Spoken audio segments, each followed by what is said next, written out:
Yes, sir. Maybe. Can we? Thank you. Now you know, I should have stopped you. Whenever you cheers, you have to look in the person's eyes. Very true. Right? Very true. My bad. I heard it's a lot of different things, but I've heard bad luck. I've heard bad sex. I was about to say I've heard bad luck, bad sex. I think it might be the only two. Yeah, I guess. I've heard a couple though. Yeah, for sure. All right. And well, welcome to the Ain't Got It Yet podcast. Yeah. It's Vanessa, Lemmon. I appreciate you joining me. Thank you. Yes, thank you. I was just saying off camera. You're my first guest that I've had on both my shows. Well, I mean, I have a third show, but that I've had on at least two of my shows. Because you're on the sports show. Yeah. I want to say you're like my sixth or seventh guest. Okay. Back in 2020. Dang. When I first started. Because before that, I had like a small, like a 30-minute sports segment on an existing radio show. And I left there and started my own show. And you were like my sixth or seventh guest. Okay. That was back when you were doing the San Diego Tropics and starting the team and everything. So it's been a while. It has. What you been up to since then? I mean, we've connected here and there. Not really connected, but bumped into each other here and there. Yeah. It's our first time actually speaking. Yeah. Since then. So what you been up to? Shoot, a little bit of everything that Gemini way. I think that keeps me super active and always trying new things. But yeah, I spent some time in San Diego, enjoyed my time, ran through the tropics, hosted open gyms, kicked off with the Swish Pro-Am. They hosted a game for us when I was still doing the tropics. All the while, coaching young ladies. I was at Canyon Hills High School. Okay, I didn't know that. Well, Sarah. I was at Sarah still for the year. Got you. And then Canyon Hills, the name took effect, and I did another year there. And then just decided it was time to get on back to the sunshine. I hear it. So you're originally from Arizona? I am. Oh, okay. What part of Arizona? Tucson. Okay. Yeah. I had a family reunion there a few years, I'm gonna say 2 years ago. Okay. We did lunch in Promise. I didn't even know there was a city called Promise. Promise, yeah. And then at the actual reunion, I think might have been in Phoenix, but I don't remember. Okay. It was in the summertime. We had to get up out of there. That's where I thrive. The nighttime it was cool because you could be outside and it feels nice outside. But during the day, he was running from the car to the restaurant. It was too hot. It was too hot. Stop it. That's what I hear though. I always hear you have AC all the time. AC in the car, AC in the house, AC where you work. But even between getting to those spots of AC, you're already melting. For sure. One of my friends, he's originally from LA, but he's been in San Diego as long as I have. He and his wife just moved to Arizona. And I was like, bro, how do you do it out there? He's like, I don't be outside. He's like, I go to work and I come home. I don't be outside. Okay, well, I guess that's one way to go. Yeah, it is. That's not how I choose to live it, but I hear it. So you're a big Phoenix Suns and Phoenix Mercury fan then? So I'm a really big Mercury fan, okay. Right? The Suns, it is that love-hate relationship. I see. Man, can we get it together? I'm speaking to you directly. Can we? So you was happy when I made the finals though, right? Absolutely. Okay. But then why? And that happens so many times. But there's no shade. They play their games how they want to play it, and that's it. You hear Chris Paul just got waived? I did not hear. Seen that, yeah. Okay. And then they fired the coach first. Yep. And he just got the bag from Detroit. Thank you. 5 Sir years, Monty. $178 million. Highest paid, right? For sure. Yeah. So it was worth it. I would have been fire me so I can go to Detroit and get that. Yep. So they just fired the coach, and then they just waived Chris Paul. So I don't know what they're about to do with that though. No. They still got Katie and Devin Booker, so I was going to say they'll do their thing when they need to. Yeah, and I'm a Lakers fan. They was talking about, Chris might go to the Lakers. I'm like, nah, we don't want him. Nah, we don't want him. Maybe back when he was trying to join Kobe and they stopped it, maybe back then, but not now. He's too old. He gets hurt in the playoffs. We don't need that. Don't need it. We don't need that. We don't. Need it. Speaking of NBA, you been watching the finals? Not too much, to be honest with you. I feel it. I watched game 1 from start to finish, and I was like, I had it on game 2 on TV the whole time, but I was on my phone and editing and doing a whole bunch of stuff. Yeah. It's good basketball. It's great basketball. Great basketball. I don't know why it just hasn't I haven't wanted to give my all to watching. Yeah. Maybe because there's a lot of different things that I enjoy watching too. The NBA is there. It's been there forever. Right, you know what I'm saying? And see, for me, even when it's like I love, I watch Survivor. Yep. What else do I watch? I watch Dave. I got a bunch of shows. I got a bunch of shows that I watch. Shows. Yeah, but when basketball is on, I'm just watching basketball. Yeah. No matter who's playing. Right. But for whatever reason, this series, and I love Jimmy Butler. Yep. I love what Jamal Murray's doing. Nurkic is Sir Joker looking like one of the best centers of all time. So it's great basketball, but I don't know for Yeah. whatever reason it hasn't like made me like want to sit down and be glued to it like I typically am. I Yeah. don't know what that is. Yeah. One of my homies is like, it's because it's the Nuggets, bro, and it's like Miami. There's no like real star like that. I'm like, but I've never been a star kind of As long as person. it's good basketball, That's it. I'm That's with what it. you And this watch is for. good basketball, but still, I haven't been drawn to it like Yeah. that for some reason. Yeah, I'm with that. I don't know what that is. I don't know what that. You seen Zion Williamson getting caught up? Yeah. I don't like how old girl did him, man. I don't like that. You I know, don't like that. it just comes down to, like, head on a swivel always. Yeah. And he was also just out here. Acting a fool. Yeah, it's. And that's how it goes, They right? say- they That's say- how it happens. They say they ain't tricking if you got it, but goodness gracious. I Goodness did gracious. see. I really think, and not to speak specifically, Right, exactly. But just people keep receipts, right? Yep. I think, Yep. I'm one of them people. as am I. Okay, like there's no time, right? If you know that you, I don't know, just have a reputation that you want to uphold. I think conducting yourself in a certain manner is one thing, but then you have to uphold the standards of those around you and, you know, those that want to try to tap into that, keeping the receipts, and don't be silly. Just, I don't know. Nah, I'm with you. It's like I was watching a podcast and they were talking about, they were saying it's because he's from South Carolina. He ain't like he ain't from like a LA or Chicago or New York where he's around, how do I say this, certain types of women and he knows kind of what to look out for. Right. So like he's from South Carolina and then No he went excuse. to Duke for a year and now he's this multimillionaire, big star. So it was like he really had no prep. That and then they say like another big reason there was like there's no, well my brother was telling me, he was like, I think what it is all these young boys getting caught up because there's not like OGs and vets in the NBA like there used to be. Oh. I was like, I hadn't even thought about that. Didn't somebody come out with a small article or expose of some sort and went on? He was speaking to that, like there's a change in camaraderie and like how I don't even know, but to that extent. I think Udonis Haslam from Miami Heat. He's retiring after this season, right after the finals is over. He's like one of the last ones in the league that's like he's from the old NBA. He's an older guy. When the young guys come in, he can tell like this is how you be a pro. You got to watch out for these girls and like but there aren't really many of those left anymore. I think it's because the NBA is like trying to stay as young as possible, and also it's just like kind of like a changing of the time. Like LeBron is one of the last of his draft, or the last of his draft class. I think just those older guys have just kind of phased down. We're gonna wait a couple of years before there's vets Someone in the else. league now. You know what I mean? It's I crazy. guess. It's crazy. Yeah, that evolution is for real though. Like just how things. That's tacky though, man. What old girl did to Zion? That's tacky. Like It is tacky. No matter tacky. what, unless is tacky. like I was about to say, unless somebody like give you a disease or something. But even if somebody give you a disease, It isn't how you public. operate, yo. Yeah, that's just. I don't know. But there's a lot of females that operate that way, right?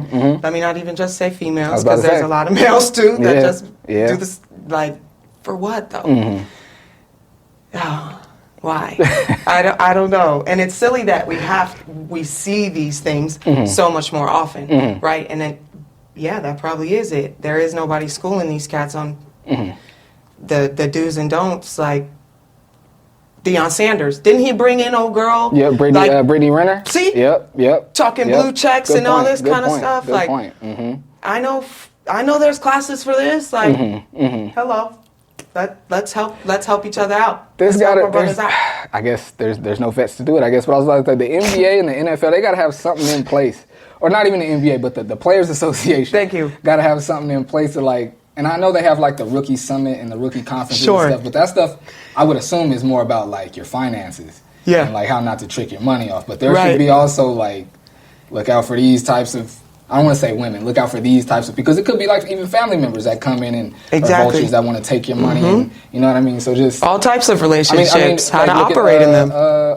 Granted, it was different because he was like inside the family, but Lonzo Ball. Yep. He Absolutely. had to do Alan Foster. That was his dad's business partner that stole millions and millions of his money. You know what I mean? So, I don't know. Maybe there's no way to prevent it, but I feel like there should be something in place to be like, hey, yo. Fix it. Yeah, you know what I mean? And keep your head on a swivel. I don't know. Like, is it really it doesn't click or anything, you don't. You're on a platform. That's what I'm saying. Like that's just there's no. That's all I like to say about it. Like, It's like, I mean, and granted, like I have it the energy. I have an older brother. I have a father. I have uncles that would have been in place for me to be like, hey, yo. But granted, none of them play professional sports, but they could at least be like, yo, like, be smart, look out for these things. But I just don't know. I'm saying all that to say, like, if nothing else, I feel like even if I didn't have those people in my life, I'd be like, yo, I worked hard to make this money. Yeah. I'm not about to trick it off. Right. But then when you got that much coming in, you probably don't look at it as like you're tricking it off. You probably like, yeah, I'm going to spend $1 million today. I got $2 million coming in tomorrow. You know what I mean? So it's like, yeah. Everything is a little more relative. Yeah, you know what I mean? You know what I mean? It's hard to wrap your brain around, but it's like, dang, come on, man. Yeah, better decisions. Learn from experience. I just had a conversation. I think if there's no classes for it, right? If there's no anybody in your life to help guide you, just Google it and read an experience of a different athlete. Read an experience of a different person for it. I don't. Right? You don't have to experience it on your own. Exactly. Exactly. Let me double check this real quick. Oh shoot. Okay, we solid. You really don't. What was I about to say? Did you do you care who wins the finals? I really like Jimmy, but I want the Nuggets to do it, and I think it is because it's the Nuggets, right? Don't know why. Don't really have an association at all, except for I did find out this season that the Nuggets mascot is like one of the highest paid mascot in the NBA. Yeah, what is his name? I don't even know. Oh, he wears like a lion suit, right? Yeah. Yeah, I don't know his name. Yeah. They got some not awkward, but just different, I guess a little awkward too, mascots in the NBA. Like the Suns is like, he's like a gorilla in a basketball uniform. Yep. I guess you can't like have a sun out there dancing around, but it's like, what is that? Hey, look, I do like our gorilla, okay? Yeah, okay. Oh, let me stay off your team. Let me stay off your team. But yeah, that's I guess that's kind of what drew me to like, okay, the Nuggets, dang. How did I learn about that though? Because that mascot makes more than our highest paid WNBA player. Like, wow. Segue, sports show, next time. But, yeah. That's crazy. Yeah. But the Nuggets. How about you? What you want? Who you want? I just wanted to see a good series, and this hasn't really been a good series. I guess that's what hasn't drawn me to it. Right.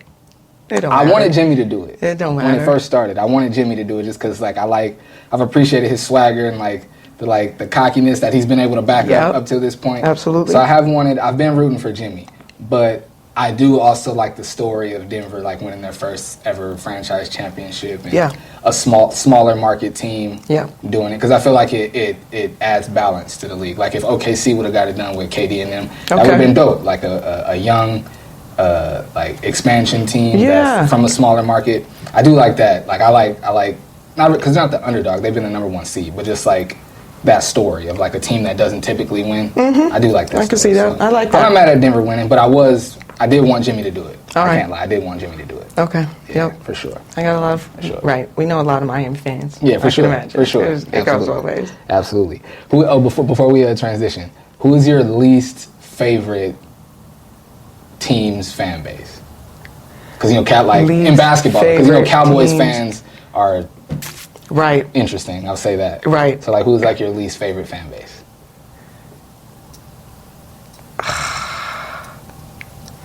I would have to say. It could be a player's fan base too. Can it be? Yeah, I was about to say, it doesn't have to just be a team. It could be a player's fan base too. LeBron. That's what I was thinking too. Yeah. Yeah.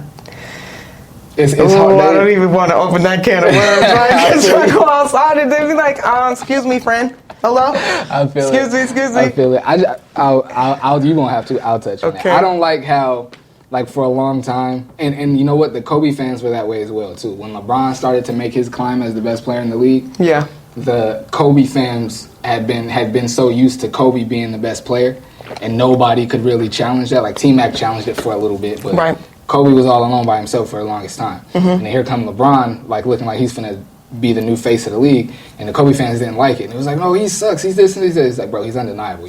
Right. undeniable. But I feel like the LeBron fans are kind of doing that now. It's like, Yeah. bro, look what he's done. Look at his resume. And it's like, yeah, I get it. He's still LeBron, but he also getting older. And we got, he's getting in trouble. We got Ja out here. We got Joker out here. We got, what I'm saying? It's different. Right. Luka. We got different players out here doing their thing. You got to give it up. I'm not saying they're better than LeBron. True. But a lot of LeBron fans, they don't even want to give credit to the younger guys and just want to big up LeBron. Correct. So I think I'd agree with that. All right.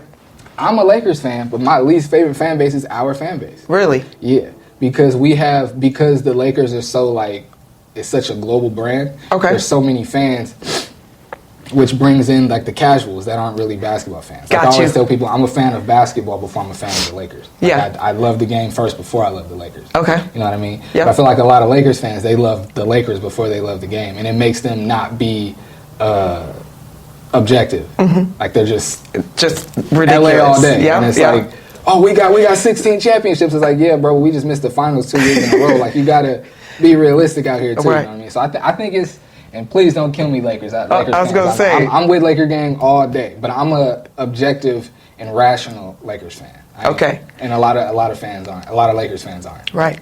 So, yeah. I'm that way with my Browns. The Cleveland Browns, okay? I'm a very Browns? realistic, authentic Cleveland Browns fan. Like Being from Phoenix, how'd you become a Cleveland Browns fan? my mom. Okay, Yeah, my okay. mom's from Ohio. Okay. I mean, I think I was a member of the Dog Pound, officially with a certificate. Wow. When I was 5. My sister has one, so I know mine is in a box somewhere too. But yeah, I don't know. And touches of everything I do has orange in it. I love orange and brown as a combination. Oh, okay. And especially now that I've gotten older and been in different places, and I don't know, I guess there is a weird affinity for Cleveland Browns. I get it. Go Dog Pound. I feel it. I started going for the Raiders. I'm originally from LA, so I go for all the LA teams. Don't kill me, Padres fans. I rock with the Padres, but I'm a Dodgers fan as well. Lakers, Dodgers, and Raiders. But before all growing up, I was a Steelers fan because my dad was a Steelers fan. Okay. My dad's from Long Beach, and he only liked the Steelers because they're black and gold, and we don't get into all the Long Beach black and gold stuff. We don't need to talk about that. But my dad was a Steelers fan. Okay. Because of the black and gold, and he just, he was a Steelers guy. And because of that, just watching football with my dad, I was a Steelers fan. Yeah. People be like, but how you go for the Steelers? With Jerome Bettis? Is he the... My God, my dad liked the Steelers, so I like the Steelers. That was my whole thing. But yeah, I'm a Raiders fan now, though. I don't watch much football, though. Okay. I was trying to really get into it. I was trying to I was playing fantasy and trying to become a bigger football fan. But then the whole Colin Kaepernick thing happened, and I was like, I'm kind of cool. Kind of good. I stopped watching for 3 years. I watch now, but it's just hard for me to be a big fan of the NFL after Understood. seeing all of that. Oh, definitely. So, Yeah. I watch, but I don't really care to keep up with football for those reasons. I feel like I've tried it. Man, that's over. Even Colin Kaepernick he wants to work for the NFL. So how can you really hold a grudge? But I'm after seeing how that played out, I'm cool. Yeah. I'm cool. I mean, they do give us examples every other couple weeks, right? Exactly. Yeah. Exactly. No, I'm with it. I was about to say. I understand. It's hard to, I guess, hard to have morals when you a billion dollar company, but the NFL showed us time and time again. Yeah. How they rock and what they do. What they're about. Yeah, I'm cool. I'm cool off of all that. I'm cool. I wanted to talk about it off the Zion point. We went on the sports talk, which is cool. But I wanted to talk about preferences in dating and what's a preference versus fetishizing something. All right. You know what I mean? Okay. 'Cause I've seen a lot online where you'll see a white woman or any woman that's not black say I exclusively want to date black men. Yeah. And then you'll see I was about to say black women, but not just black women. You'll see people come out oh, you're fetishizing the black man, and I'm I don't really know. When a woman says that's my preference, I only want to date black men, right? And then you tell her that she's fetishizing black men. It's I'm not disagreeing, but how though? And what's the difference between that being her preference and now it's a fetish? I think in that, taking specifically that example, maybe the larger term of it could be fetishizing over or something like that over the black man, as a larger social demographic. Let me take it off the black man. Anyone in general. So if person, if you say I exclusively want to date this race, is when that's never. And that's if that's your preference, how does that turn into a fetish? Yeah.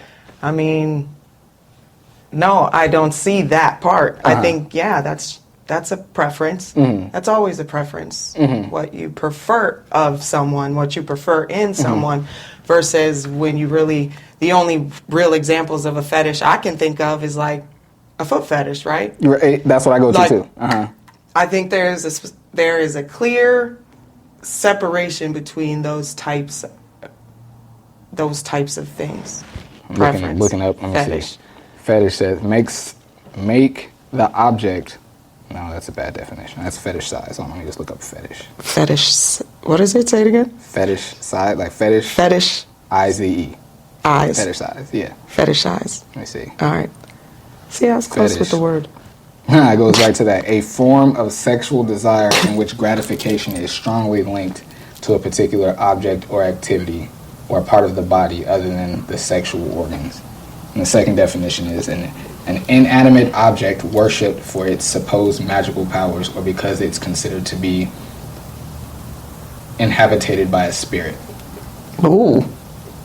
That was... Yeah, so I don't... Definition 2 is a little much for me. Yeah, I was about to say, we can leave that one alone. But yeah, the first one, I don't know, man, with a fetish for surgical masks, that's... Yeah, I don't think just by saying you prefer to date a particular race makes it a fetish. A fetish. I 100% totally agree with that. Yeah. It is to the exact definition. I don't think you can expand on that word.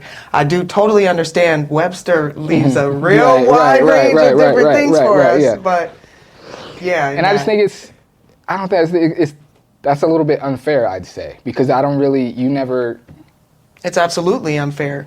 Because like, if I say, which I have, that I would only date black women, am I fetishizing black women? Black women?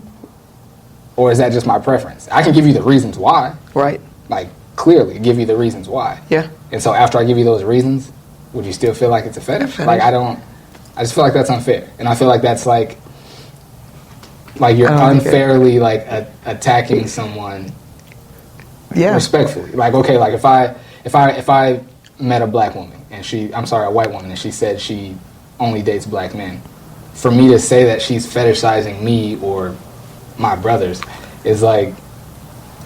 Yeah. No, I think that's us taking a little... We just... Sometimes we elevate things unnecessarily. For sure. Right? For sure. I definitely know sometimes in my personality, I do that as well. But in that situation, there's no need to take it up here to find something wrong with it. Right? I think that is also a difference. Fetishes are like they have like negative stigmas to them, right? Whereas a preference is like, if you were to say I have a preference, I'm not thinking it's negative or positive. I'm looking at preference being even just that's a positive thing regardless of if for your preference it might be negative. I don't know. But yeah, fetish just kind of puts it in a negative box for me. Yeah, for sure. That's how I see it. I'm trying to like find some logic in it. I'm like, I don't know, maybe it's like, if you go right off of these definitions, if you go right to like a sexual thing, I guess you could make that connection. Off of definition number 1? Yeah, even off definition number 1. Right, that's what I mean. Yeah, a specific part of the body. But it also then explains that it's something outside of a sexual organ, right? So I guess if you date a certain kind of people, if you have a preference in a certain group of people, and you also like them, or you like them because of their ear shape or their foot shape or something, I don't know. Maybe I guess the difference would, like, you can only determine if it's a preference or a fetish after you ask why. Like why? So it's like, why do you only want to date black men? And if you going straight to like sexual things, then maybe it is a fetish. Then maybe it is a fetish. You know. Oh. So, I don't know. I like that. Interesting. Huh. Do you have any that's interesting. I'm not only talking, aesthetics. But do you have any preferences Well, we all do, but what are your preferences in dating, if you don't mind me asking? Preferences. I prefer someone that is taller than I am, right? I prefer an athletic type person, right? I prefer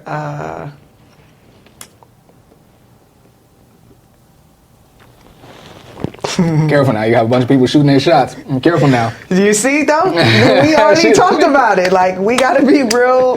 Again, I'm not trying to have DMs blow up for the wrong reasons here, everyone. Right. And I think I saw a show, and you kind of like elaborated with one of your guests about like DMs and people connecting through social media and stuff like that. Yeah, that's a real tricky line. So preferences, right? Athletic type, right? Definitely, I prefer an ambitious style, and I guess I do prefer it's like tall, dark, and handsome. Like, let's get right to it.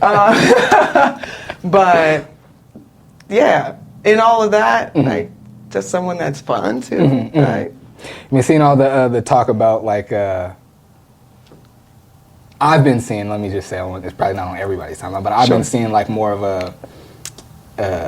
Guys saying that they appreciate a woman that'll shoot their shot, and women saying like, I don't mind. Like, if I see a guy that I think is handsome, I'm gonna approach him. Like, I'm gonna still like, oh, what's up? Like, absolutely. That's your we do do style? that. Yes, yes, and just man, it's just not my time. Ain't nobody worth shooting the shot right now. Like, but it's gonna come. You know, I know it is gonna come. I feel it. But yeah, I didn't mean to make things awkward. No. Okay. It's great. Yeah. Before we leave this topic, what about? So I guess we'll go ahead and talk about it. Khalees. Yep. Who's like early 40s. I want to say maybe late 30s, early 40s. Yeah. Is dating Bill Murray. Okay. Who's like late 70s, early 80s. Yeah. And I just saw like a lot of talk about like, oh, she's dating him for this reason or for that reason or this or that. I'm like, you never know why someone chooses to date someone. Nope. But that age gap is crazy. The age gap is crazy. Okay, see, and again, I don't think... want to say crazy. The age gap is large. Let me just say that. Thank you. Let's put it in a better The age gap preference. is large. Yes, it is a large age gap. I think that, like, it all comes off of chemistry and how people really relate to each other. Could you see yourself having a lot in common with a 80-year-old man or a 70-year-old man? Enough to want to date them? No. No. I thought you'd be like, they don't know what he look like. Okay. Hey.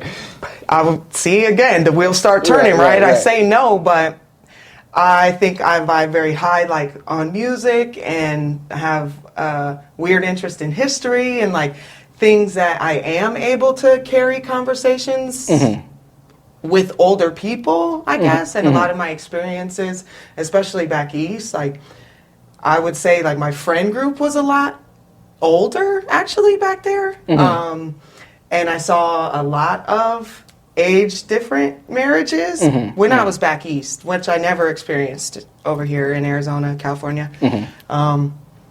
So I just am like going off of example also. And people can live their best life. Like, I don't know. It really just is what's in the cards. But like over 30 years though,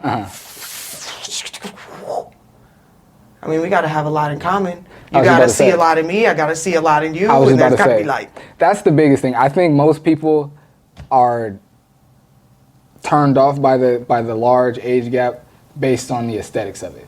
Because I feel like if you're mid to late 30s and you, man or woman, and you meet someone that you see someone, you find them attractive, you approach them, they approach you, however it happens. But you think they're attractive.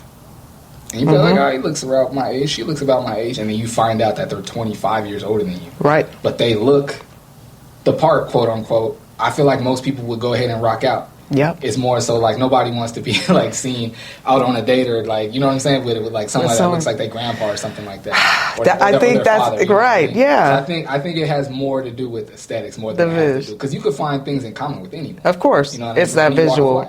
Yeah, I think it has more to do with the visual for sure. Yeah, I mean, I don't know. Black doesn't crack either. So for me, I don't really think I have to worry about them issues. But Yeah, I could see. Let me give you this. So I was at not at all flirting with this girl. Just I smile a lot. I talk to everybody. As long as the energy is cool, I'll talk to you. Right. So I'm working downtown, and I had like a little 30-minute gap where I could chill, grab a drink, whatever. So I went to the bar, and I grabbed a drink, and I just happened to be everybody's at the bar because that's where the drinks are. And there was this girl there, and I used to wear a necklace with my kids' initials on it. Okay. My kids are Baron and Max, so I had a B and an M. And this was I want to say a year and a half ago. I'm at the bar. She's like, oh, how you doing? I'm like, what's your name? Tell me. I'm like, oh, I'm Mike. We talking, da-da-da-da. And it's a long wait for the drink, so we talking the whole time. And then she sees my necklace. And she's she's fully flirting with me. Okay. I'm you know it. I'm kind of slow with that sometimes when especially when I was young, I'd be like, so-and-so was flirting. I was like, oh, she was flirting? I thought we were just being cool. Okay. I don't know if you got to tell me, yo, I like you. All right. I just think this is just a dope conversation. Okay. I don't think everybody's flirting with me, you know what I mean? But this girl, I could tell she was flirting with me. Yeah, she's it was real. Kept laughing me, laughing at everything. I could Oh, tell yeah. she was flirting. The bump is this. Yeah. You already know. And then she finally, I saw her, looking at my necklace, but she, finally asked, she's like, oh, B and M, what's that? I was like, oh, that's my kids. I got 2 sons, Baron and Max. It's my kids' initials. She was she's smiling, shoulders up, perky and everything. I told her I got 2 kids, and, her posture dropped, smile left. Yeah. And I didn't even think we were, I wasn't trying to get at her. Right. You know what I mean? Yeah. She was like, how old are you? And I was like, I knew you was flirting. I knew you was flirting. Yeah. I'm 33. She was like, oh. Oh. It was kind of didn't really want to say much. The conversation just kind of fizzled. And that was what had me thinking about the whole I don't know if it was the kids thing or the age thing, but it was up until that part of the conversation, I looked the part and the conversation was dope and everything was cool. But then you got that information. Okay. And things change. Well, I get it, especially if you're younger and you don't have kids. It's this nigga got 2 kids. I'm cool. Sure. So I get it. Yeah. But it was just I said, I heard literally I watched her shoulders deflated. She's like, damn. So it's ever since then, every now and again, I'll always think about the age gap and what would make you not want to go for somebody. Yep. But then like I said, this thing happened with Khalees and Bill Murray, and I was like, this would be good. Oh yeah, no, and I didn't even hear about it. Right, not really paid attention like that, but I watch a lot of podcasts, so I hear. Of course. I mean, that's your realm, man. Yeah, I expect you. That's why I had to prep. Wait a minute, what can he? Hot topics. You know what's funny with that? People always ask me, not always ask, but when get to talking about me, I love music. I play the drums, play the piano. Oh, fun. I love music. But I play the xylophone. Really? At home with my nephew. Nice. Nice. I never, I'm into music, but I hardly ever listen to music anymore. Okay. I'm always listening to a podcast. Right. If I'm not listening to a podcast, I'm watching TV. Or you know what? The only music that I really listen to consistently now is I'll go to YouTube. It's still something to look at. But I go to YouTube and turn on a Tiny Desk. Okay. Usher. Yep. Or Usher and Mac Miller are my go-to Tiny Desk. I love those two. But if I'm listening to music, it's probably speaking of that, you see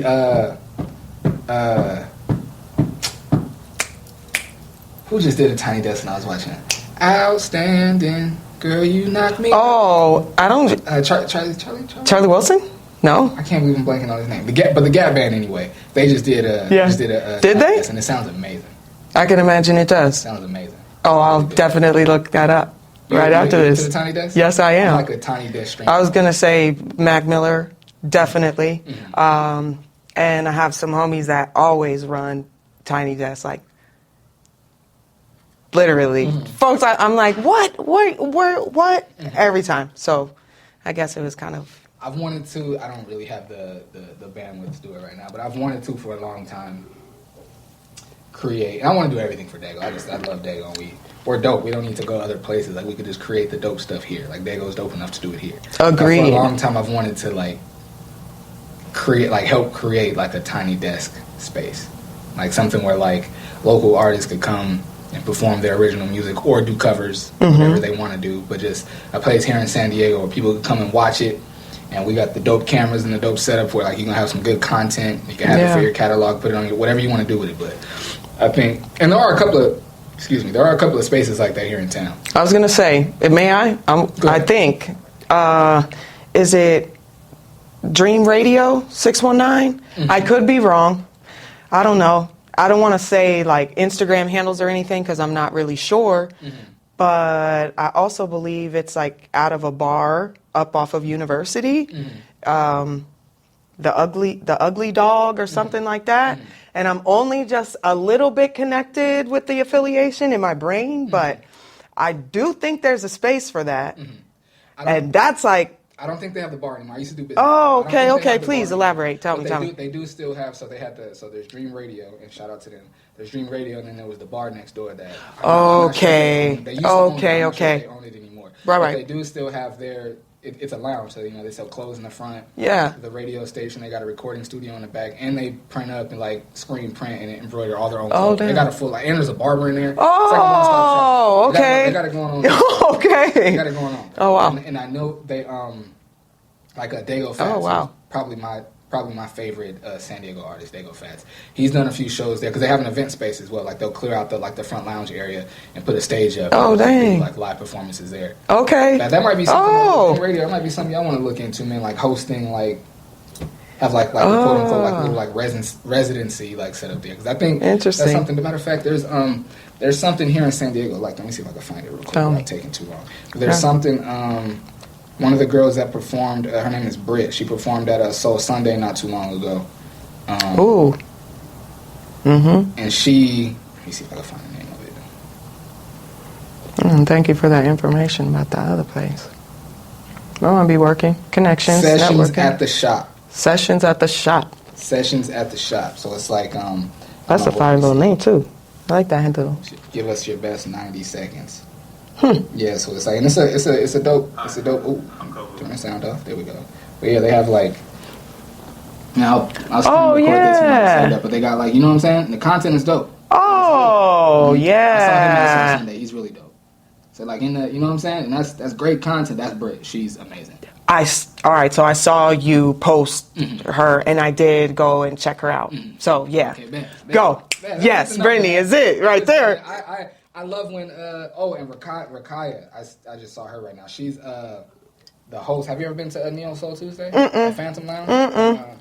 But anyway, Rakaya. I didn't get out enough extra like that when I was here. She's the host of Neo Soul Tuesday. Rakaya is dope. Her voice is amazing. Like every time I hear her sing, I'm like, yo, somebody need to grab her up, Sign her. give her a deal or some distribution or something. She's amazing. There's a lot of dope artists here in San Diego. Yeah, there really is. Not a talent. Oh, and speaking of that, I wanted to not really correct something, but I wanted to say it on the show because I kind of felt bad. Like anyway. So I was who was it? I had my guy Jay Mitch on the show, and I asked him. We were talking about our top 5 favorite San Diego rappers and artists. And I mentioned my 5, which is my 5. Okay. I left out my guy A1 Beans, and that's only because, and I know he's gonna watch this, and I wanted to make sure he saw it. That's why I didn't say it nowhere else. I wanted to say it here. All right. For whatever reason, and I hope you don't take this as disrespect, bro. I never like viewed him as a San Diego artist. Okay. Just because like I've been out here for so long, and he's like in the North County. North County's still San Diego. Oceanside, Vista, Escondido, San Marcos. Y'all are Dago. Please don't. I don't mean it like that. But he's always been in North County, and I know he was like up a little further than that too. But he is from here. Okay. And he's absolutely one of my favorite artists to listen to. I listen to him like when I do listen to music. He's one of the people that I really do listen to. All right, consistently. He got a song dropping with Benny the Butcher pretty soon too, which I'm looking forward to. But I did want to come on the show and say that because I played a therapist in his music video not too long ago. Okay. He mentioned Dago Fast, and it was like an awkward, like a weird silence. We were in the car. And I was thinking, like, maybe he was thinking about when I shouted out Dago Fast on the show and didn't shout him out. But he is one of my favorite artists from this area. But I just don't think of him as a Dago artist. That's why I didn't put him on the Dago artist list. But I did want to make that clear. Y'all go check out my guy, A1 Beans, man. He's super dope. Got a song dropping with Benny the Butcher real soon. I did want to. All right. I love you, bro. I love you. I didn't. No, it's good that you have this space and you can do that, right? And he's not like a sensitive dude like that. I'm sure he didn't take it no type of way, but just I want it to be clear. Right. A1 Beans is absolutely one of my favorite artists from the area, for sure. Absolutely. And that's a big deal. Yeah, okay, sure, I like that. For sure. Thank you for taking the time with me. Absolutely. What kind of music are you into? Oh, man, I do a little bit of everything, to be honest. It really doesn't. I mean, I do have my preferences, right? I do like a little bit of old school, kind of like early 2000 stuff is like really my jam. But I like all this new stuff too. You know, you always could catch a bop to everything, For sure, just about, for right? sure.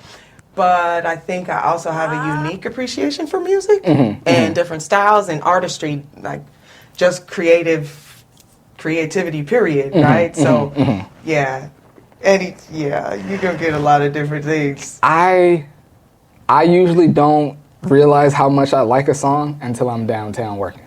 And I don't know if that's because sometimes I got like a drink and a half in me, and I'm like, oh, this is really a vibe. Or like I'll see, like, you know, actually, matter of fact, I got a great story. What song was it? How does it go? I forget like how it starts, but I look like Bay. That song. You know, I didn't care about. It never like caught my ear. I never cared about that song until I was working downtown. And a former friend of mine was that whenever I worked downtown, I used to try to bring somebody with me because, you know, I got my equipment with me and stuff. And so I'm like up by the DJ booth, like filming and taking pictures.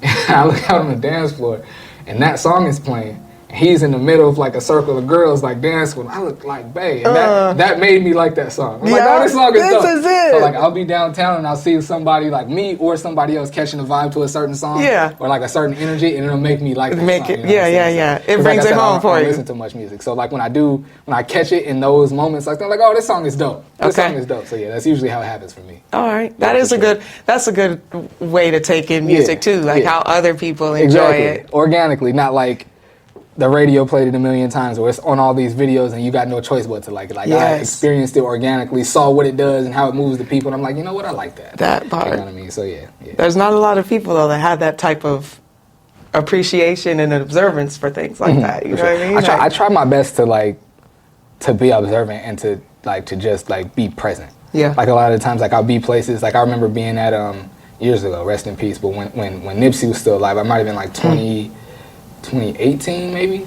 He came to what's the name of the big club that closed down? Started with an F.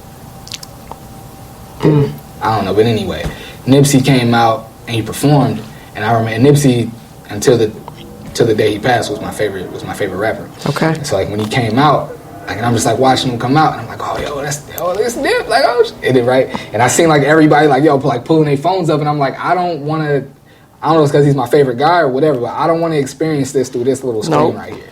Yeah. So you know what I'm saying? I took my phone out, I snapped a quick flick, never even posted it, and I put my phone back in my pocket and enjoyed what he was giving us, you know what I mean? Like, I don't want to enjoy it through this screen and watch it back through, I want to see it for real. 100%. So that's how, like, I'm saying that to say, like, I try to be present as much as I possibly can. Like, whether it's not even like moments like that, like conversations, like I try my best not to pull my phone out, and like, it's rude anyway, but just like to fully be present and to fully be there and like make eye contact with who I'm speaking to, and like, thank you, really like engage and listen. Really, exactly. There's something to be had between every connection, and no matter what, like, no matter what. And that's absolutely that's actually why I love and enjoy podcasting so much, because I get to, this is like, conversing is like my favorite thing to do. Like, anybody that knows me, like, I'll talk to anybody. Yeah. As long as like if I'm sitting close to you and you don't smell, like I'll speak. That's all I need. As long as you don't smell, like I'll sit and we can chop it up. As long as the energy's good, I can talk to anybody about everything. It's like my favorite thing to do, and that's why this is like the perfect lane for me. It's perfect. You know what? Can I segue back real quick? Sure. We talked about preferences versus fetishes. This is a preference. You asked me what a preference? Absolutely. You said like a stinky person, right? That is definitely not my preference. Okay. Don't like stinky people. But like teeth, a mouth. You have to have a nice mouth. I don't care. Crooked smiles that doesn't matter, right? Like you need to, like, dental hygiene. I did a whole presentation in college public speaking class. Like, we had to have handouts for everybody. I packaged up little toothbrushes and floss. Like, that's real. You know? For sure. Take care of what communicates with others. You know what I mean? I think women, you guys are great at that. Like all of that. Your hygiene, your skin routines and everything. Women are great at that. I'm trying my best, and I'm not saying I'm the only one. I'm not like special or unique in that regard, but I know a lot of men don't.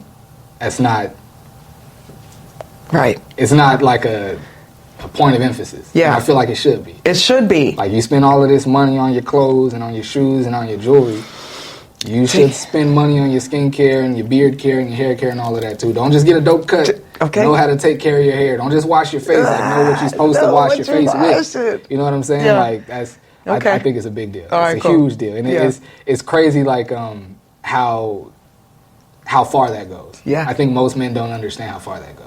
How far it can go, right? Yeah, how far it can go. It can go. How far it can go. Because a lot of dudes are doing okay out here without thinking about those things. Correct. But just like it just not even really like for the women that you're going to be in front of, but just for you. Like you feel better about yourself when your nails look good and your skin look good and your beard and your hair is right. Like it just helps with your gear and your clothes and your jewelry. Yeah, absolutely. Like, everything is on point. You solid. You're on point. You solid out here. You know I love it. Yeah. And it's just like I Yep. don't know. Like women do it. Like I don't see why it's like no. I'm never gonna. I get mani pedi. I'm never gonna paint my nails. That's not gonna happen. No clear polish. No. Hey, I have a homie that does the clear polish on everything. Pedicures, manicures, clear polish. I'm cool. Fresh. That's just. And you know what's funny? I'm so adamant about not even the clear polish, but I'll get the buff to where it looks like they're polished. Like they'll be shiny. It'll look like they're polished. I like it. But I'm not. Nah. I don't know. I think it's just something about watching my nails get painted. I'm like, I'm cool. And I know that's a thing now. Like men like getting like these like fancy designs on their nails, like maybe just like their pinky or just their thumb. I'm For cool. sure. I'm cool. No, it ain't. Okay. I might. All right. Cool. But no, I definitely mani pedi. I'm with that. Okay. I'm with that. I haven't got one for a while, but I get facials. You know what I'm saying? I would like deep condition my beard. Like I'll do all of that. Yes. I think self-care. Yeah. For everybody. Yes, and it feels great. It feels great. That's like massages. Yeah. Getting facials, everything, all of that. It just. It's not just a woman thing. Not at all. It shouldn't just treat be a woman yourself. Thing. Exactly. Athletes are more like into that. Well, foot care anyway. Like basketball and football players are more into like making sure they get a pedicure and like your feet gotta feel right. You're running up and down. Your feet gotta feel right. But take it a step further. Like take care of your skin. Take care of your beard. Do it all. Thank you. Thank you. Let me stop preaching. All right. That started with my return to preferences. Absolutely. All right. Absolutely. I mean it, but I don't want it to look like you're not better. You're not better than nobody because you do that. Like nigga, shut up. You know what I'm saying? So, I'll leave it alone. Oh shoot. I'll leave it alone. Let me see here. Oh, with that, have you, my stuff deleted? My bad. That's all right. Oh, it's still there. I'm trying to think, have I seen it before? Have I heard it before? Do you guys and will you, let me say that guys, do you ladies and will you ladies leave the house wearing the same perfume as your homegirl that you're going out with? So like say you go, or your homegirl comes to your house to get ready for the day party or whatever y'all finna do. Yep. And she forgot her smell good. She forgot her perfume or whatever. Right. Would you be okay with her going out in the same perfume now? I'm sure you have more than one. Me? But say like she's like, yo, that smells good. I love that. Let me wear that. Are you cool with that? Me personally, I'm okay with that. Okay. Because I'm not worried what we are attracting. You know what I'm saying? And smell differently on everyone. Okay, it might be the best. It might be a base smell, but for me, no. I do know I have been on the receiving end. Like, oh my goodness, let me use that. Mm-hmm. Oh no, you're gonna have to pick another one. Mm-hmm. Like, damn, girl. But okay, I guess I understand. And see, I've been there with like a homie of mine. I'm getting ready at his house, and he's added cologne, and he smells like, oh, that smells fire. Let me get some of that. Who are you? And I'm never like, I don't want to be like, nah, bro. I'll say it like I have said though. Are we finna be out smelling the same? But I'll say it like while I'm handing it to him. Okay. So I'll give him something to think about. Like I'm not finna tell you no, but I'm gonna give you something to think about. If you still want to rock it, then it is what it is. But You're really that way. I feel like that's kind of like that's a little weird. Okay. Like, you want to smell like me? Is that how you? Okay. But mockery is the highest form of flattery. It is. Like it is. But I'm like, why? Like, and again, we not necessarily gonna be in the same people's face. We not finna necessarily be mingling with the same people when we go out. I mean, more than likely.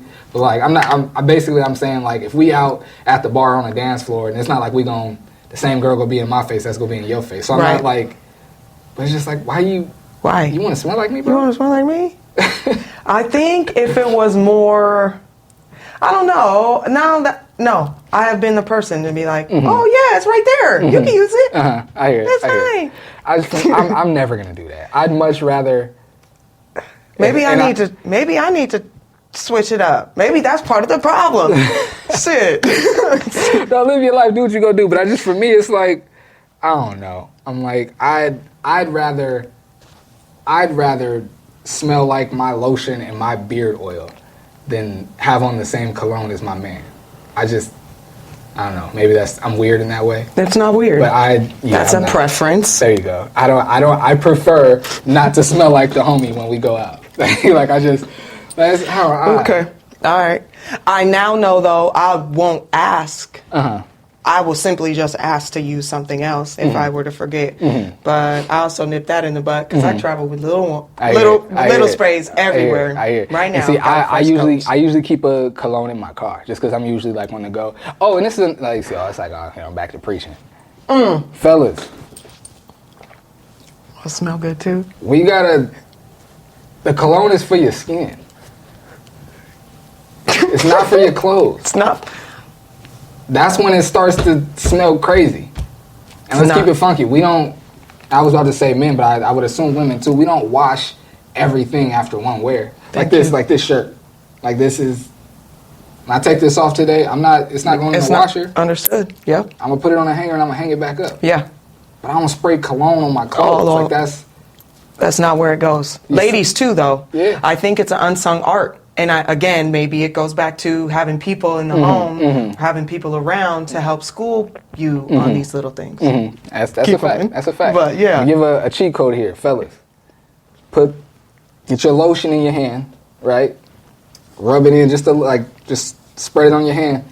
2 squirts of cologne into the lotion. Oh. And then make sure you hit your neck, put it on your neck too. But that's how I do it. And it lasts all night.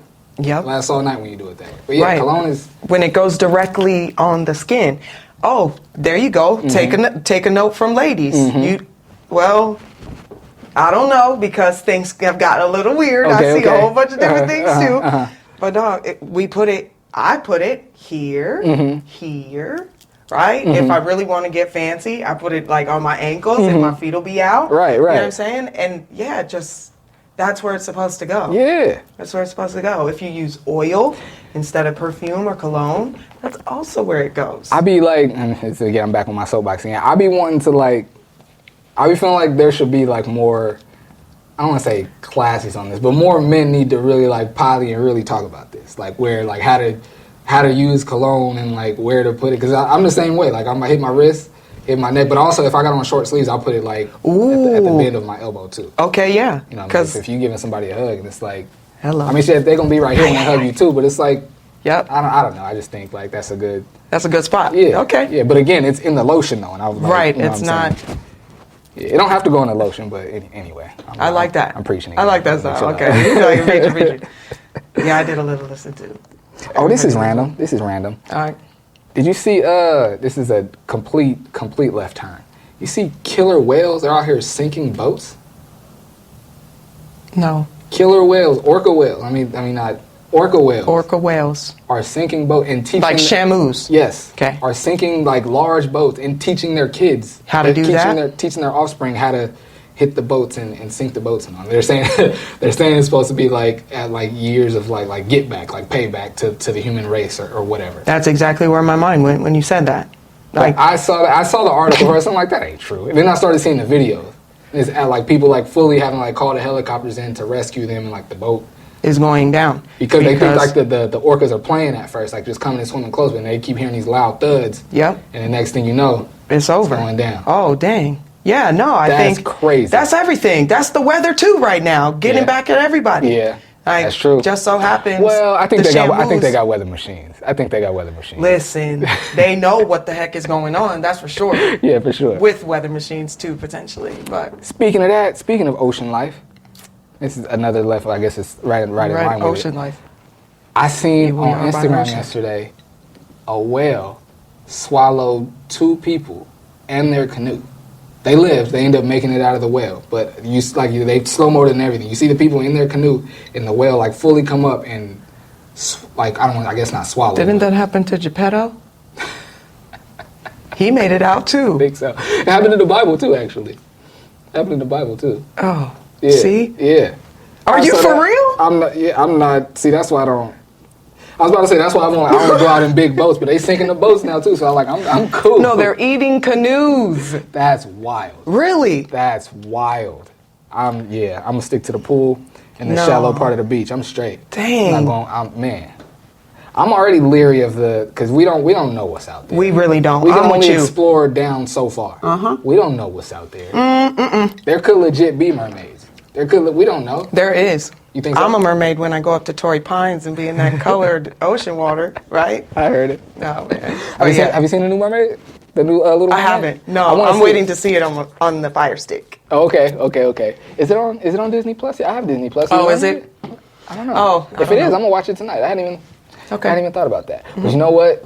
The Little Mermaid was one of my favorite movies as a kid. Really? My brother, I don't have any sisters. I have an older brother. I'm in the middle. I have an older brother and a younger brother. Okay. And our house was always like the kick it spot where our homies came. Like my parents was like, nah, like I said, I was raised in the church. My parents was like leery about letting us go to other people's houses. So my parents were always like, just have your friends come over here where I know what's going on. I can monitor things. Like, yeah. So I'm saying that to say like I always had a lot of homies at the house. So like I would be watching The Little Mermaid. My brothers and my homies would be like, bro, you watching The Little Mermaid? What? You don't want to watch like Aladdin or The Lion King or something? The Little Mermaid was one of my favorite movies as a kid. I always liked that movie. That's great. So when I seen this one was coming, I'm like, oh, that's dope. I can't wait to watch it. But I haven't seen it yet. But I do want to see it. Haley. Haley. Yeah. Bailey? Yeah. Everybody said she did her thing. I bet. She did her thing. All right, so to be real with you, I really want to see the Barbie movie.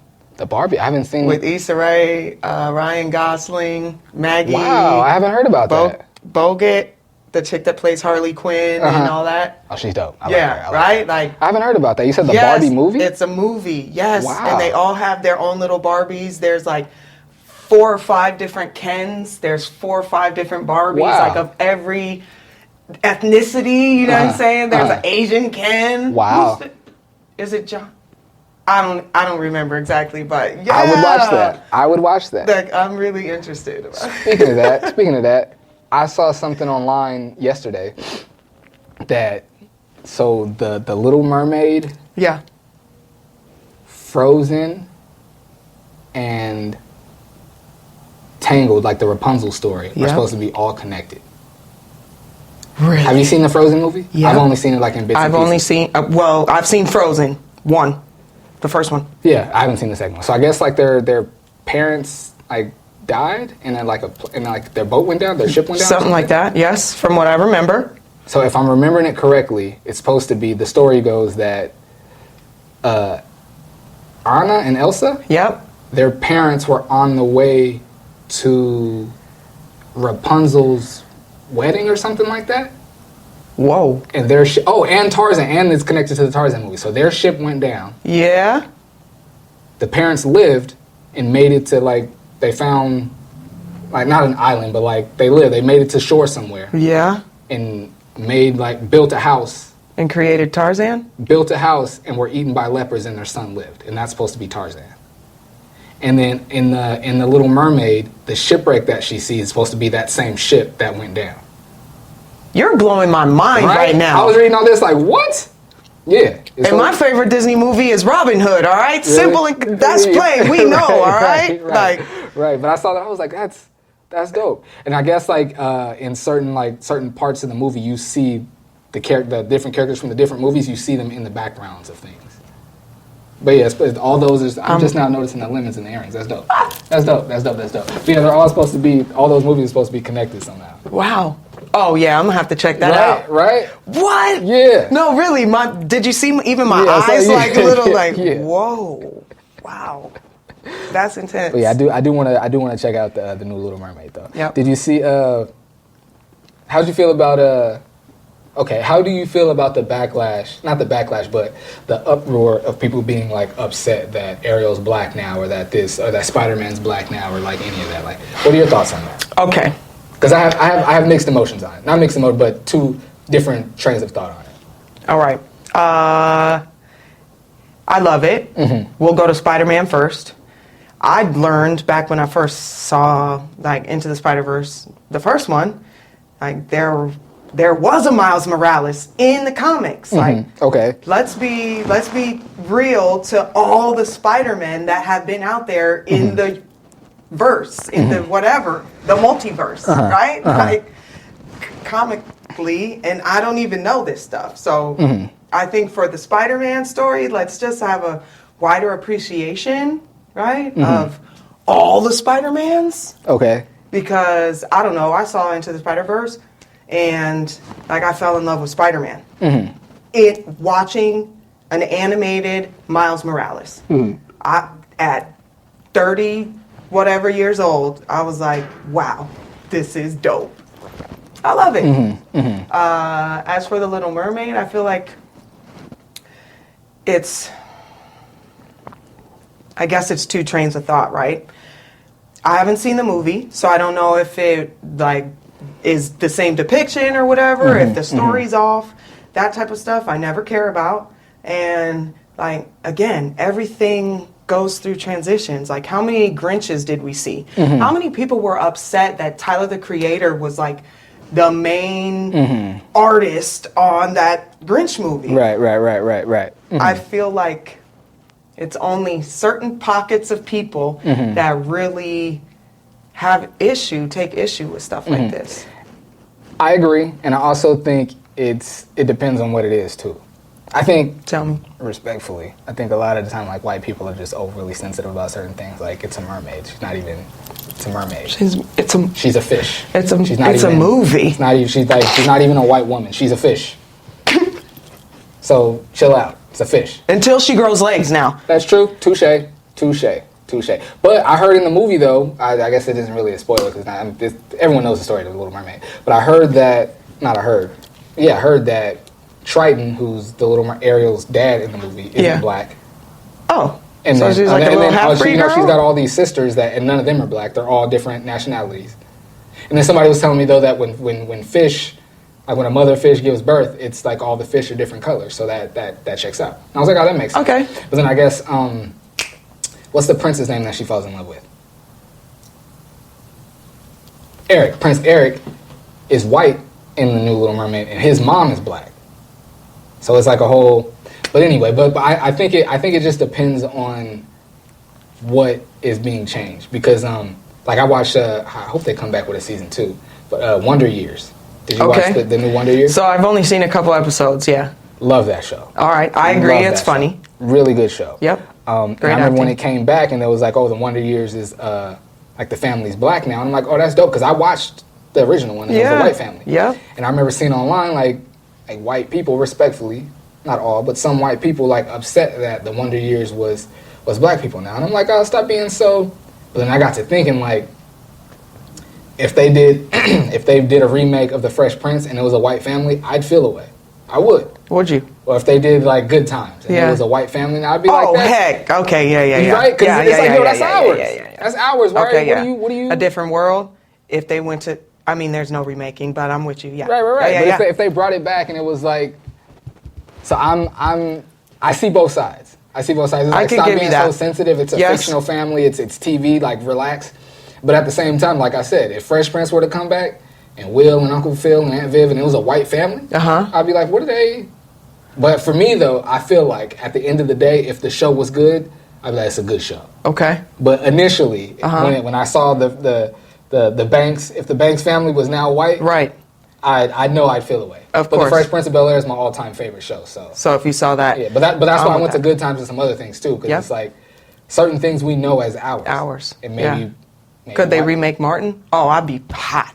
Who would be the white Martin? Oh, hell no. We don't even have to talk about it. No, I don't even want to talk about it. I don't even know. Don't even know a cast member. Okay. Don't even know a cast member. Pete Davidson, but he's black too. So okay, we don't know. I don't know. I can't even give no examples. Right. I do feel both sides though. I do feel both sides for sure. I just also think, and this respectfully or not, and my mama's right? Like, be a little less sensitive to everything that runs in your favor anyway. Like, you know what I'm saying? I hear you. Like, white America has a whole lot of things. So. And this is I didn't plan to talk about this, but since you mentioned it, I guess I'll ask. What was your experience growing up being biracial? Sure. Super different. I'll go right to the meat and potatoes. I did not like my mom for her preference in black men, right?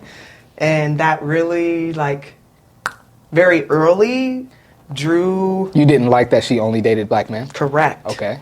I didn't understand at the time. And, you know, of course, in a lot of different things, growing up as a kid, period, and like having a mom, single mom primarily, with 2 girls that were who we were, that was probably pretty hard for her too. So, but let's start there. Did you identify as a black girl as a kid? Black girl right away. Okay. My elementary school, it was primarily like black and brown folks. And then, actually, no, that was my kindergarten. And then moved to a white school. But we always then lived like with Hispanics, like in communities with a lot of Mexicans. So that was also a norm for me too. And so I only really got like black life when I was visiting my dad's side of the family. Okay. You know, and then at school being like the only black girl, but then being like, but my mom is white. Okay, I'm with all this. And those were never conversations that we had, really. I don't think. I was like the pretty black girl that was really good at sports. So I think, yeah, that also like had a real impact on the things that I did and the doors that were opened, but also sometimes how they were opened. And yeah, as soon as I could get out of there, I did. As soon as I could get out of Tucson, I did. I graduated high school. Yep, we're going to date it to the date. I think it was, May 24th, 2006. Oh, we graduated the same year. Nice. My U-Haul was packed and ready to move to Phoenix. In Phoenix, ready to go, May 26th, the same year. Like, nope, we're not playing. Mom, I'm here 2 days. I'm already ready. I got to go. Wow. And then spent a year in Phoenix at a junior college and was like, nope, I still don't know who I am, where I want to be, what I'm doing. All I see is not people a lot like me unless we're playing sports. So I moved to New Jersey, Jersey City, and stayed there for a really long time and loved it, right? Like, Nice. that's where I felt like I could be me. And nobody cared. What made you go there? Did you know someone there? Was it school? Like, what took you there? We'd be real. It was like the love and basketball thing. We was at the junior college. Things were going too great for me. And I was like, hey, I love different things. Let's do it. And yeah, so I followed a young man out there. And But you said you liked it, though. Oh, yes. Nice. I loved it. Nice. Got a job right away. Obviously, like even back then, now looking back, it has a lot to do with who you know, first impressions, how you carry yourself. Boom, right off the rip, right? Got a job at 19 working for the city of Orange as a clerk typist, like for the municipal clerk of this township. I've never done nothing like that before. I worked at Home Goods, was a basketball player, and like hosted at Little Anthony's Diner, right? What? Yeah, so moving out there and doing that, and then I got into a restaurant again off of affiliations. Yeah, first impressions, and like that was it. Got in and was at the same restaurant for almost 7 years, and that experience all in itself was everything. Nice.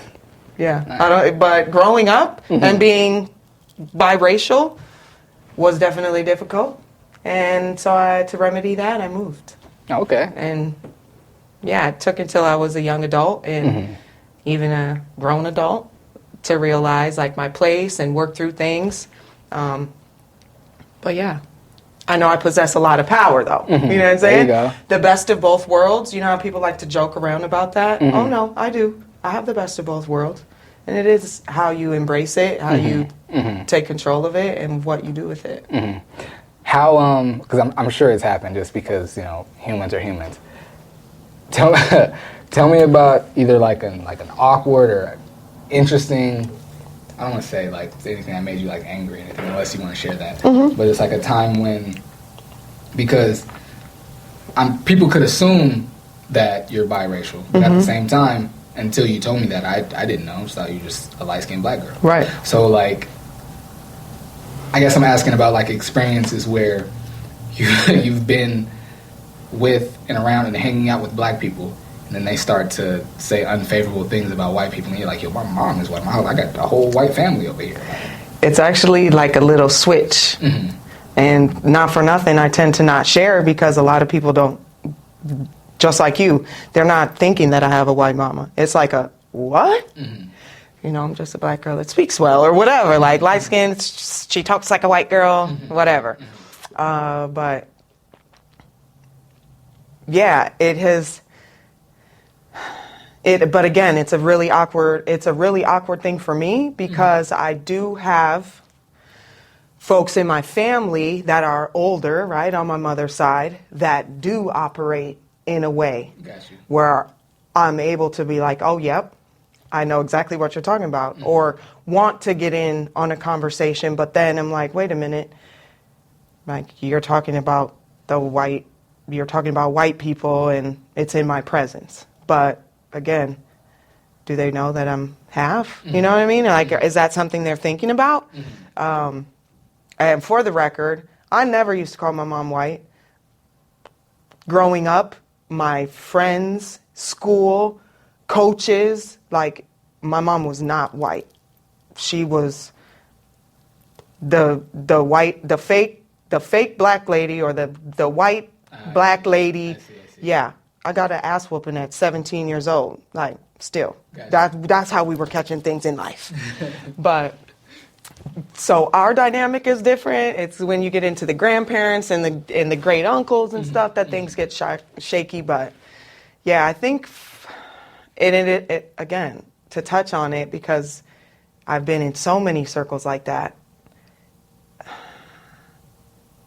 Yeah, there is something that switches. And I'm like, I'm settled with it now, but it's almost like I'm not black enough all of a sudden. So that's tend to be why I don't really, like, if you want to know if we're close enough, you probably gonna meet my mama, and then like it doesn't matter. But yeah, there's odd lines, like from hair conversations to like my preference in men conversations, and then another black woman's idea of my preference of a black man versus like, and how my ability to get a good black man is easier. Like, just all these kinds of conversations. Yes, been there, yeah. And they do. With my like with my family, and I say with black people, right? Because that's really where I resonate. Like, those are the almost like most degrading conversations. It's like, but just see me for, you know what I mean? Right. It don't matter. Right. It don't matter. It's gotta be interesting. It really doesn't matter. It's gotta be interesting because it doesn't. But I feel like, but I do understand that it does. So let me also preface, like, I do understand, simple and plain, like that light skin privilege. You know what I mean? Like, let me not. All that to say, I do understand that there is a light skin privilege that I have experienced. But then again, when I moved out to New Jersey, right, it wasn't a light skin preference. It was like there was no light skin privilege. It was just, you were who you were. So it was never a question, never nothing. I could be as loud, as down, as quiet as nobody needed to know. My dad's side, mom's side, nothing. And over there, I was like Dominican all the time, or Puerto Rican. That was always the misconception. Like, you don't speak Spanish? Like, no, why do you think I speak Spanish? No, I have no clue what you're saying, but thank you, Papi. Thank you. I love those, I enjoy those conversations about, like, the different privileges that come along with whoever you are. Yeah. Like, because, like, in certain spaces, I'm privileged. Like, if there's, like, a black dude that owns this whatever, and I'm trying to work there, and he's about his people, he might give me an opportunity before he gives a white dude an opportunity that's Yep.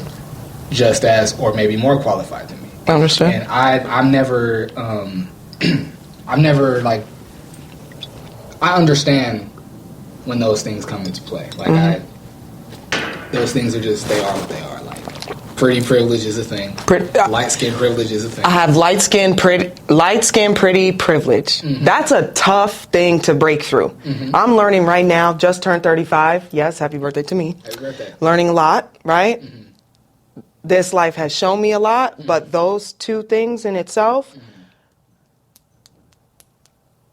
I really have had to understand and come to like a settling place in myself with. Yeah, like those things will always follow you. You can't change them. You can just like control I can only control how I navigate with them. Anyways. And I'm never upset when people use their privilege. I'm never mad at that. I'm never, you got, all you have is what you have. You have to play the cards you were dealt. You can't, like, bro, if a girl is pretty enough to get things for free or to get moved to the front of the line or to get discounts on things, no one should be upset about that. In my opinion, no one should be upset. Now I get it. If you're not, how do I say this respectfully? If you're not one of those people, let me just say, if you're not one of those people that has that privilege, if you don't receive those privileges, I understand the frustration.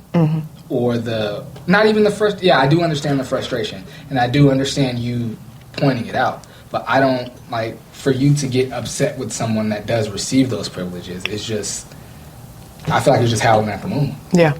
Like, we all have disadvantages and we all have privileges. We just do. Yeah. And if you can only use what you have. You can only play the cards that you were dealt. Yeah.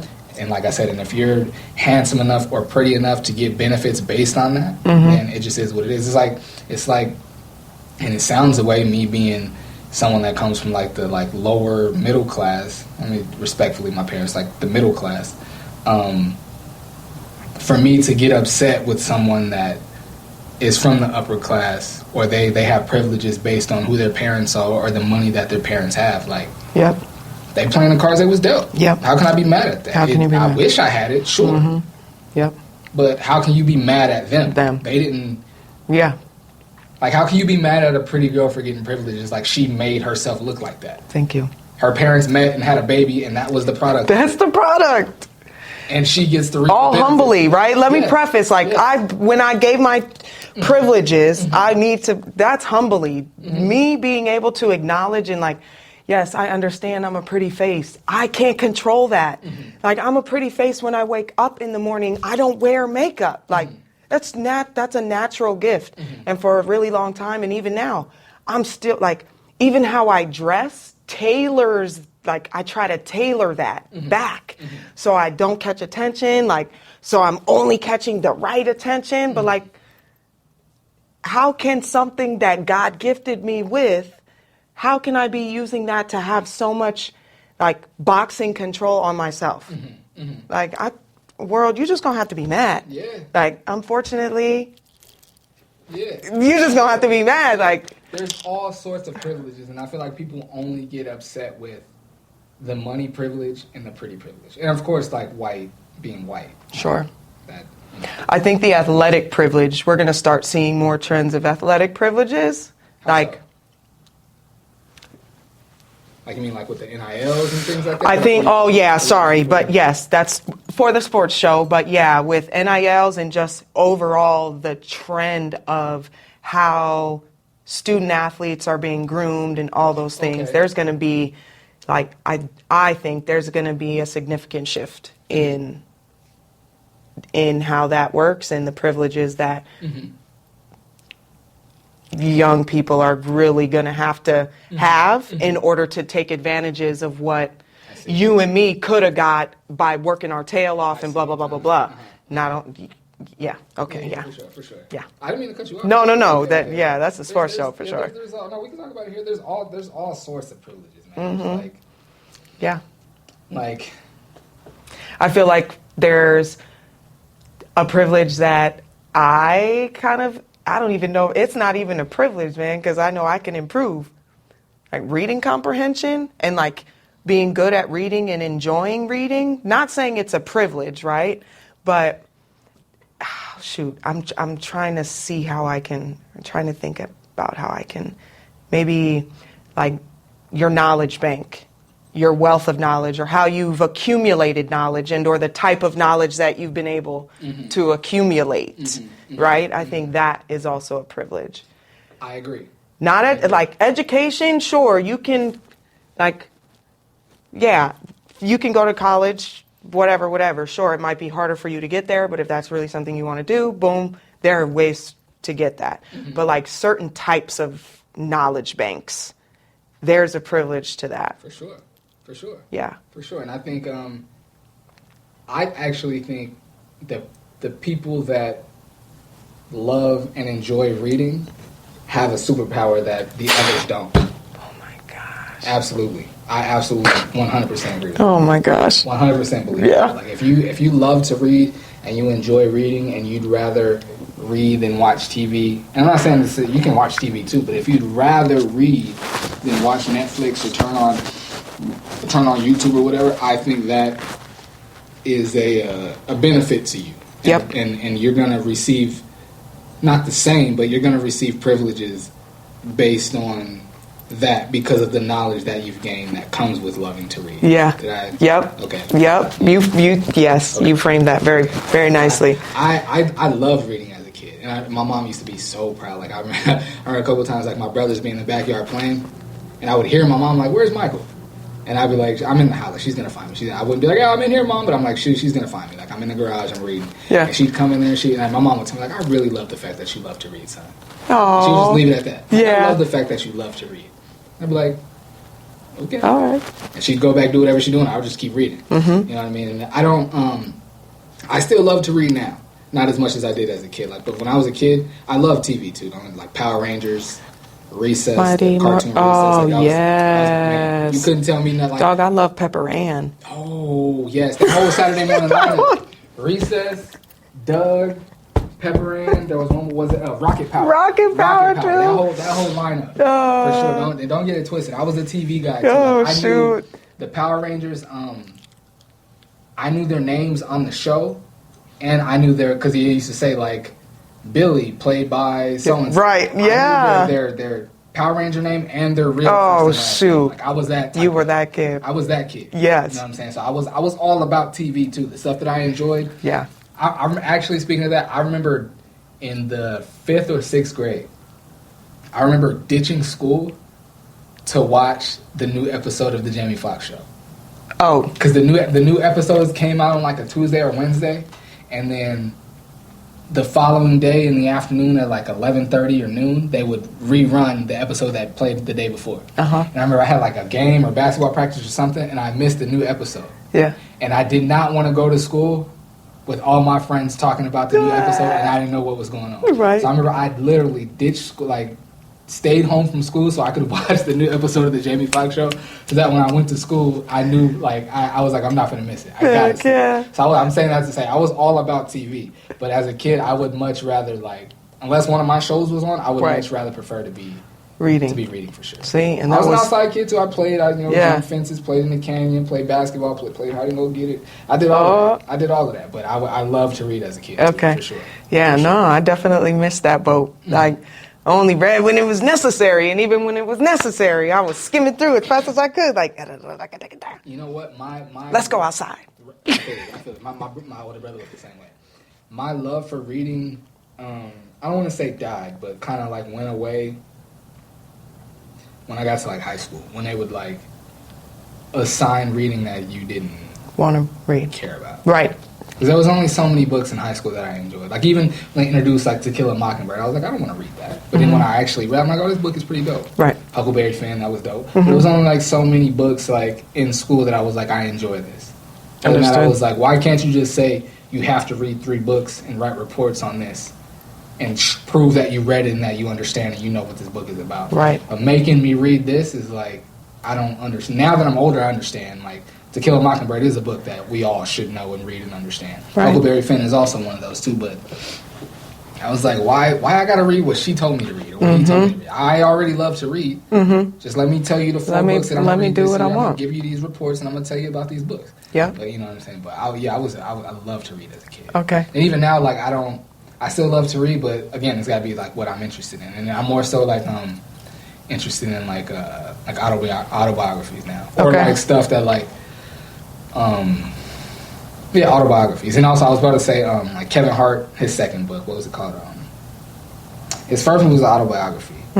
Second one, I can't think of the name of his second book, but I read that one. And Charlemagne the God, his books. I read those. Okay.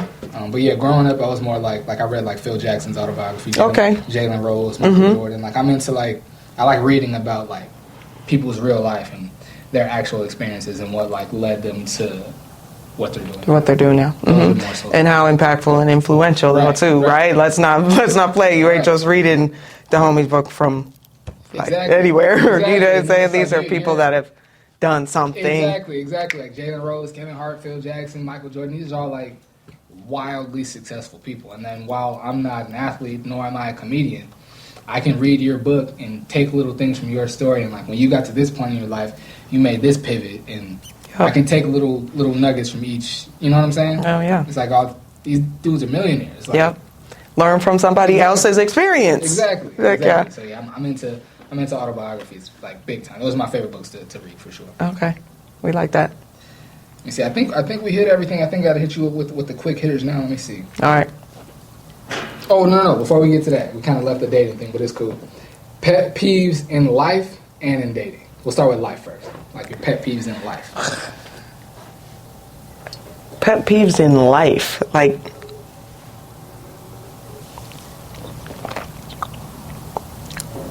Okay, could I say like don't leave something unfinished? Yeah, that could be a pet peeve. In life, like if you like what, like don't leave what unfinished. Like we'll use a personal example because I'm my own. I resonate with my own pet peeves, unfortunately, but I'm learning, right? Right. As we all like when I set my mind to something,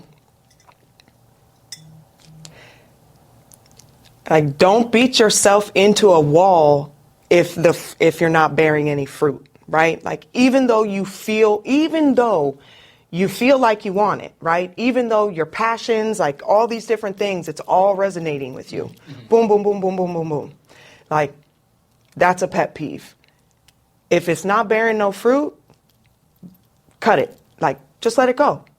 Let it go in that piece. And that's in relationships too. Like, altogether? No, not let it go, but let's say just that initial idea. Maybe how you've packaged all of these things, it's not the truest or it's not the move that, he up there wants you to be following. So, yeah, you might get a positive here, a positive there, a positive here, but overall that end product, that is not it. You're hitting way too many roadblocks. I see. You know what I mean? So for example, like if you wanted to be a professional basketball player, I'm not saying the NBA, but you want to be a pro, go overseas, whatever. If you've been working out for X amount of years, you haven't gotten a deal, maybe you should try something else. Is that what you're saying?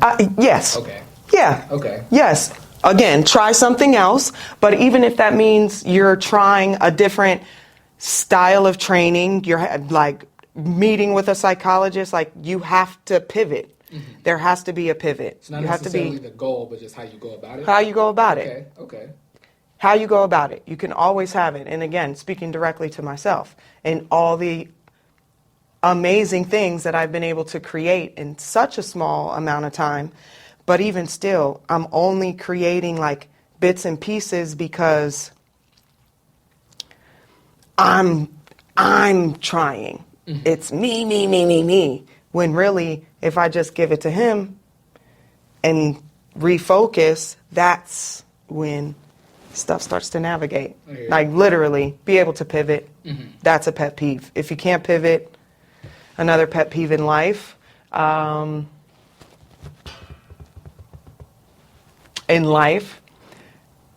religious spiels. Folks, the religious tangents or like spiritual tangents people try to attach you to. I get it. You live right there.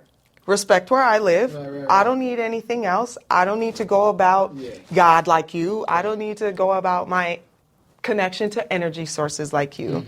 Another super pet peeve in life. Again, I think over the last couple years, people have really got open with like trying to connect to all these special things. And it's like, no, I'm living good. I just don't maybe present it how you do. Right. Yeah. Yeah, I hear you. So keep that. That's a pet peeve. I hear you. Are those good pet peeves? For sure. I only right? like kind of like because I was thinking of like I got one that comes to mind right away. Tell me. I've mentioned it on the podcast before, so I was like maybe I should mention. But people smack when they eat. I can't stand it. Gum. I forget not even just gum, but just when people smack when they eat in general. I don't want to. It makes my stomach turn. Like it gives me the chills all over my body. Okay. I cannot stand. Like when I hear someone like when I can hear you like even when your mouth is closed and I can hear you crunching your food. It's like it's just annoying. When you chew with your mouth open, it is so nasty and disgusting. It makes I can't stand it. It makes my skin crawl. All right. I'm with that. No, that's a great pet peeve I because can't stand it when people eat with their mouth open. It's like, bro, like who raised you? Who raised you? Close your mouth. Eating and leaving all this in the corners. Pet peeve. Yeah, so okay. Make me want to. Yeah. Let me see. What else? Another pet peeve of mine. And that's anybody. Oh, another pet peeve, wrinkles. Oh. Look, I need to, this is linen, all right? I thought it was going to be a little brighter out. These are linen. I creased the linen pants for this, right? Like, put things together. Iron. Take an iron, take a steamer. Wrinkles. Come on. I hear you. That's a good one. I had one just now and then I forgot Sorry. that quick. No, you're good. It's about you today. Oh, yeah. Let me see. I don't like when... Oh, no, that's what I was about to say. And I know a lot of people do it without even realizing. I'm about to sound extra sensitive right now. Yes. I cannot stand it when I'm continuously cut off in a conversation. Even if it's a group conversation. I know because I try to make it a point to, like, not speaking to people. Like, I try to, like, listen with the intent to understand. That's another problem I feel like a lot of people have. Yeah. They listen to respond. They don't listen to understand. I listen to understand so that way when I do respond, it's a better response. But I hate when people are so quick to just respond. They're so quick to just talk. I cannot stand when people, not even just when people cut me off, when people religiously cut people off in conversation. I hate that. It's so inconsiderate. It's so I don't want to say disrespectful. It can be disrespectful, but beyond anything, it's just so inconsiderate. Absolutely. It's a pet peeve of mine. Yeah. More so, obviously, just selfishly. Obviously, more so when I'm cut off. But even like in conversation, when I notice like other people are like, it's like, bro, what makes what you have to say so important that you have to cut other people off? I mean, because of that, because I really don't appreciate being cut off. If there's like a group conversation. And it happens to everybody. I'm not saying like everyone does it on purpose, but if there's like a group conversation, like say like if there's like 4 other people here and we're all talking without the camera, we're all just here kicking and talking. Sure. And you're speaking and you say something that triggers someone else to want to say something, and because they're louder or the new person talking, all eyes and attention goes to that person. I'm the person in the circle that I'm going to maintain eye contact with you, even if I'm the only one. Yeah. I'm going to maintain eye contact with you and let you finish your point and let you finish what you were trying to say before I turn and try to listen to the other person. Because I don't know if it's because I've always been like the middle child and feel like I've been forgotten or whatever, but I've always like, I cannot stand when people cut me off and cut other people off, and I try to make it a point to like, even if everyone else is no longer listening, I want to make sure you know that at least one other person is listening while you're speaking. You know what I'm saying? And whenever I notice like someone else does this to me in a conversation, I'm like, you know what, I think we just became best friends. Like I cannot stand when people cut people off. I don't like it at all. It's a pet peeve for sure. I agree with that. Yeah, and that's a good one. And I feel like that happens a whole hell of a lot now. Like all the time. People just really like okay, I thought we were having a conversation. Can you put a pin in the thought? Like I get short-term memories. We got a lot of fun things going around. You know what I mean? But like, I thought we were talking. But again, I believe if and when people are quick to just boom, boom, boom, it is because it has nothing to do with they want to hear what you say. They just want to hear. They want to be heard. They want to be heard, exactly. You know, they want to hear themselves. Absolutely. So, yeah. Absolutely. With that. I think that was all. Those are good pet peeves. Thank you. Well, thank you. I don't like to like I mean, I don't want to say I don't like to. We all have our pet peeves. You can't really control what your pet peeves are, but Right. Oh. yeah, I don't want to like. A pet peeve, in life, someone with terrible penmanship and part of your job is writing. Okay. Like, okay, doctors, physicians, sure. Terrible. I'm not looking to read what the heck you were saying anyway. Right. Like, As long as I can get my prescription, I'm cool. Right. But teachers, professors, please, like, you gotta write so it's the feedback you're trying to give me, I want to read it. Right. Can you write in a way that I can read it? I feel it. Yeah. I'm like, when's the last time I seen someone's handwriting that I had to read? It's like because everything's so electronic. But no, I feel that though. I feel that. Handwriting is like a real thing for me because I have multiple ways of writing. I try to write with my left hand too, like for the just in case. Wow, check you out. Like I think about that. Like I remember in 4th and 5th grade, both my teachers like, all right, you gotta learn how to write in cursive. When you get to middle school, your teacher's not gonna accept nothing in handwriting. You gotta write in cursive. And then you get to middle school, and it's like you got maybe one teacher that makes you write in cursive. Okay. And all the other teachers, and that one teacher's like, all right, when you get to high school, not gonna accept nothing in handwriting. You gotta learn to write in cursive. And you get to high school, and like the teachers don't care at all. Don't care. And they're not talking about college. Like, when you get to college, it's literally not even a thing. They just want you to learn how to write in cursive because that's part of the curriculum. Oh, I'm shoot. like, man, I thought I was you know that's not part of curriculum anymore, right? At all. Like at all. Cursive writing. The only time you have to write in cursive is when you sign your name. And I don't even think like you can electronically sign your name now too. So it's like I think my signature is in block print now. Yeah. Initials. Mine is still in cursive just because I'm not about to change it at this point. But it's like that's the only time I'll ever write in cursive. I think that's the only time I write. Period. No, I still write. I journal. Right. I journal. Okay. A little bit. But you're not journaling in cursive. No, not at all. I don't think I ever, like nothing for me personally, journaling or any of that has ever been, it's a thought to write in cursive. Yeah. Like I really have to think. Yeah. Yeah, cursive. Writing. Anyway. All right, I got some quick hitters for you, and then we can get out of here. Okay.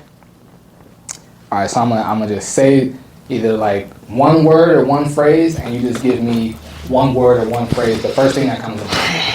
I'm gonna give you like, let's see, 3 to 4 seconds to answer. All right. Are you ready? Yes. All right. Basketball. Mercury. Social media. TikTok. High school. Messy kids. Green cat liquor. A green cat. A green kitty liquor. Okay, that's a Dago thing. I thought you okay. No, I don't know. But downtown. Nightlife. Mexican food. Southwest. The best mall to shop at. Fashion Valley. Alcohol. Whiskey. Vices. Grips. How's that for one word, son? I like Fuck it. a phrase. I had some others, but they're more like Dago things. Off the No. Green cat, it was like, okay, I'll leave Dago stuff alone. Okay. Okay, perfect. Yeah, I like it. What is the Green Cat? Tell me, what is that? Green Cat Liquor. It's a liquor store on. Have you heard of the Four Corners? They changed the Four Corners of Life, but it used to be called the Four Corners of Death. Oh, yeah. Right there in Southeast Dago. Okay. They're like the prominent, famous liquor store is the Green Cat Liquor. Oh shit. That's all I get. So no. I should have when you talked about you being. I didn't. I guess when I interviewed you before, I didn't realize that you're not from here, from Arizona. But yeah, that's a Dago thing. Okay. Yeah, so I like that. That's a new. That's my first time introducing that my quick hitter segment. Okay. So yeah, I think we'll keep that going. I probably didn't do great. No, you did fine. That's where my mind goes. You did fine. I need to have more though. I have like 20 ready for next episode. Okay. Yeah, that was dope though. All right. It definitely was. Vanessa, Lemmon, I appreciate you joining me on the show. Heck yeah. This was a lot of fun. This was dope. I always say like the more I do the more episodes I do, I always feel like I'm saying like this is my best episode I've done. This is my favorite episode so far. I think that's just gonna happen as I continue to like do more and get better at this. But yeah. Yep. Sticking to the trend, and it is true. Not just saying it. This has been one of my favorites for cool. sure. Thank you so much. And like I said, my first guest, I was on the sports show. You're now on this show too. So yeah. First timer for sure. Thank you so much. I appreciate you. Thank you for having me. Absolutely. All right. That episode of the We Ain't Got It Yet podcast. I appreciate y'all, man. Take care. Thank you, Vanessa. Oh my gosh. That was dope. Come on, that was so wonderful.